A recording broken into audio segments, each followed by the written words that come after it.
திமுகவை எதிர்க்கும் போது RSS கைக்கூலின்பா, பிஜேபி காசு கொடுத்துருச்சும்பா. பிஜேபி எதிர்க்கும் போது கிறிஸ்தவ கைக்கூலின்பா. புரியுதுன்னு நினைக்கிறேன். விஜயை எதிர்க்கிறது இல்ல, தம்பி தான் என்னை எதிர்த்து பேசினாரு மேடையில். நான் கேள்விதான் கேட்கிறேன். அண்ணன் கேட்கிற கேள்விக்கு பதில் சொல்லணும். பொது அறுவடையில் வந்தால் நான் என்ன தவறு செஞ்சேன்னு எல்லாரும் என்னை விமர்சிக்கிறீங்க. இப்ப எதுக்கு இந்த கேள்வி கேட்கிறீங்க?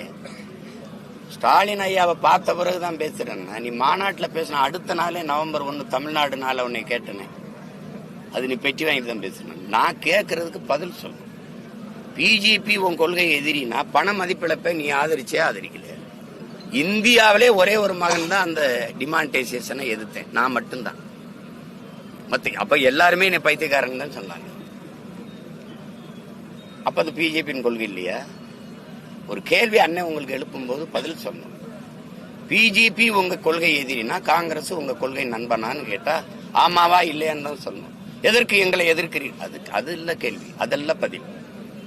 பிஜேபி கொள்கை எதிரி, திமுக அரசியல் எதிரி. கொள்கைக்கு அரசியலுக்கு என்ன வேறுபாடுன்னு கேட்டா விளக்கம் சொல்ல தெரியும், இல்லைன்னா பேசக்கூடாது. அண்ணன் சொல்றது புரியுதா? என் தம்பி உங்களுக்கு தான் பேசுறேன், விஜய்க்கு சேர்த்து தான் விஜய்க்கா தான் கேட்கிறேன். அப்படி பேசக்கூடாது.